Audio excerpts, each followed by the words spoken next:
കേരളത്തിൽ ഇടതുപക്ഷത്തിനെതിരായി ചരിത്രത്തിലുടനീളമുള്ള മാധ്യമങ്ങളുടെ നിരന്തരമായ ആക്രമണത്തെ ഇടതുപക്ഷം നേരിട്ടത് ഈ കാര്യം തുറന്നു കാട്ടിക്കൊണ്ടാണ്, ആ കാര്യം തുറന്നു പറഞ്ഞുകൊണ്ടാണ്. ഒരർത്ഥത്തിൽ ഞാനിവിടെ സംസാരിക്കുമ്പോഴും ഞാൻ ലക്ഷ്യമിടുന്നതാണ്. ഇപ്പോൾ കഴിഞ്ഞ തെരഞ്ഞെടുപ്പിൽ ഇടതുപക്ഷം കേരളത്തിൽ ജയിച്ചു. ഗവൺമെൻറ്റിനെതിരെ മാധ്യമങ്ങളുടെ നേതൃത്വത്തിൽ നടന്നിട്ടുള്ള കടുത്ത വിമർശനങ്ങളുടേതായ ഒരു കാലം ഓർത്താൽ അത്ര എളുപ്പമല്ല ആ ജയം. അപ്പം ജനങ്ങളുടെ ഇടയിൽ ശരിയായ വസ്തുതകൾ ബോധ്യപ്പെടുത്താൻ ഇടതുപക്ഷം നടത്തിയ പരിശ്രമത്തിൻ്റെ കൂടി ഫലമായിട്ടാണ് ആ വിജയം ഉണ്ടായത്. അത് തുടർന്നു പോകുന്ന ഒരു കാര്യമാണ്. മാധ്യമങ്ങളെ സംബന്ധിച്ച വിമർശനം എന്താണ്? വിമർശനം ഗവൺമെൻറ്റിനെ വിമർശിക്കുന്നു എന്നതേ അല്ല, സർക്കാരിനെ വിമർശിക്കണം. ഏത് സർക്കാരിനെയും. ജനാധിപത്യത്തിൽ വിമർശനം അനിവാര്യമായ ഒന്നാണ്. നിങ്ങൾ ഞങ്ങളെ വിമർശിച്ചില്ലെങ്കിൽ ഞങ്ങൾക്ക് പെശക് പറ്റാനുള്ള സാധ്യത കൂടുതലാണ്. ഒരു പെശകും പറ്റാത്ത ഒരു വിഭാഗമാണ് ഇടതുപക്ഷം എന്ന് ഒരിക്കലും പറഞ്ഞിട്ടില്ല. ലെനിൻ തന്നെ കമ്മ്യൂണിസ്റ്റുകാരെ കുറിച്ച് പറഞ്ഞ വിഖ്യാതമായ ഒരു വാചകമുണ്ട്. അദ്ദേഹം പറഞ്ഞത് ഞങ്ങൾക്ക് തെറ്റുപറ്റും എന്ന് തന്നെയാണ്.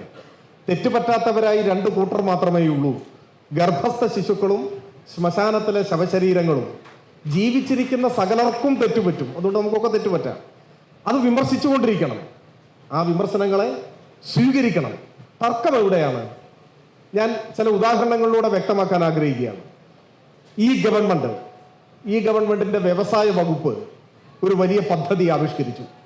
സംരംഭകത്വ വർഷം അതായിരുന്നു. ചെറുകിട സംരംഭങ്ങൾ, ആ സംരംഭങ്ങൾ 1,00,000 എണ്ണം കേരളത്തിൽ സ്ഥാപിക്കണമെന്ന് ലക്ഷ്യം വെച്ചു. അത്ഭുതകരമായിരുന്നു അതിൻ്റെ റിസൾട്ട്. 1,30,000-ഓളം, കൃത്യകണക്ക് ഇപ്പോൾ എനിക്കില്ല, അതിലും കൂടിയെന്ന് തോന്നുന്നു, ചെറുകിട സംരംഭങ്ങൾ യാഥാർത്ഥ്യമായി കേരളത്തിൽ. ലക്ഷ്യം വെച്ചു. 1,15 ലക്ഷത്തിന് മുകളിൽ യാഥാർത്ഥ്യമായി. എന്തൊരു വലിയ നേട്ടമാണ് നമുക്കുണ്ടായത്.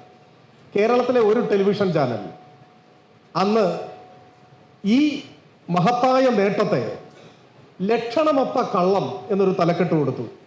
അങ്ങയുടെ ചാനലല്ല, തെറ്റിദ്ധാരണ വേണ്ടെന്ന് പറയും. ലക്ഷണമൊത്ത കള്ളം എന്ന് പറഞ്ഞു. തുടർന്നുള്ള ദിവസങ്ങളിൽ ഈ കാര്യം കളവാണ് എന്ന് തെളിയിക്കാൻ വേണ്ടി ആ മാധ്യമം വലിയ പരിശ്രമം നടത്തി.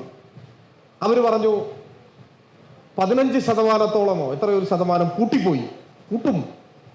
ഇന്ത്യയിൽ ദേശീയ ശരാശരി 1,00,000 സംരംഭങ്ങൾ തുടങ്ങുമ്പോൾ ചുരുങ്ങിയത് 30% കൂട്ടുന്നതാണ്. അതങ്ങനെയാണ്. അത് വെച്ച് നോക്കിയാൽ പോലും 1,00,000-ൽ കൂടുതലുണ്ട് ഇവിടെ പ്രവർത്തിക്കുന്നുണ്ട്. പിന്നെ ഒന്ന്, ഞാൻ അങ്ങനെ സമയം ഒരുപാട് എടുക്കുന്നില്ല, ഞാനിത് പറയുമ്പോൾ ഇതേ സമയത്ത് കേരളത്തിൽ ലക്ഷണമൊത്ത കള്ളം എന്ന തലക്കെട്ടോടുകൂടി സംരംഭകത്വ വർഷം പരാജയമായിരുന്നു എന്ന് സ്ഥാപിക്കാൻ ഭയങ്കരമായി വാശിയോടെ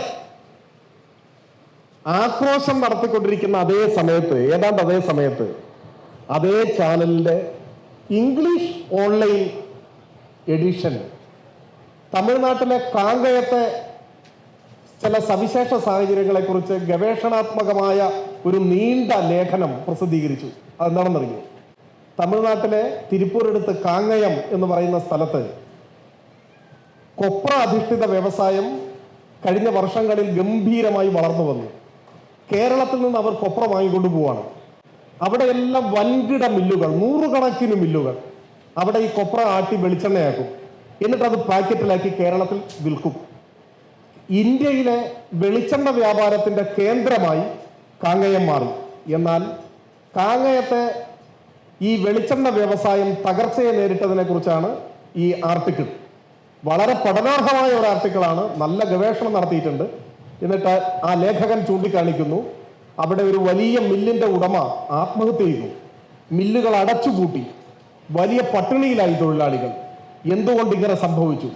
ആ ലേഖകൻ കൃത്യമായി ചൂണ്ടിക്കാണിക്കുകയാണ്, കേരളത്തിൽ വ്യവസായ സംരംഭകത്വ വർഷത്തിന്റെ ഭാഗമായി 3000-ഓളം വരുന്ന ചെറുകിട ഓയിൽ മില്ലുകൾ എന്ന് വെച്ചാൽ ഒരു ചെറിയ മുറിയിൽ സ്ഥാപിക്കാൻ പറ്റുന്ന 1,00,000, 2,00,000, 3,00,000 ഒക്കെ വിലയുള്ള ചെറിയ മൈക്രോ മെഷീൻ സ്ഥാപിച്ച് 3000-ലധികം വരുന്ന ഓയിൽ മില്ലുകൾ കേരളത്തിൽ ആരംഭിച്ചു.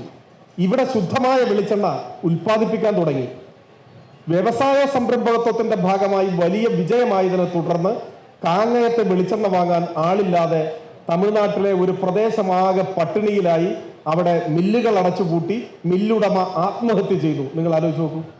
ഒരേ സമയം കേരളത്തിലെ ഒരു പ്രധാനപ്പെട്ട ടെലിവിഷൻ ചാനൽ ലക്ഷണമൊത്ത കള്ളം എന്ന് കേരളത്തിലെ വ്യവസായ സംരംഭകത്വ വർഷത്തെ അധിക്ഷേപിക്കുമ്പോൾ അതേ ചാനലിന്റെ ഇംഗ്ലീഷ് ഓൺലൈൻ എഡിഷൻ വ്യവസായ സംരംഭകത്വം വലിയ വിജയമായെന്നും അതിനെ തുടർന്ന് തമിഴ്നാട്ടിൽ ഇങ്ങനെ ഒരു സംഭവം ഉണ്ടായി എന്നും എഴുതുകയാണ്. ഇതിനെ നിങ്ങൾ എന്ത് വിമർശനത്തിന്റെ പട്ടികയിലാണ് പെടുത്തുക? ഇതാണ് കേരളത്തിലെ മാധ്യമങ്ങൾ പിന്തുടരുന്ന ഒരു പൊതുരീതി.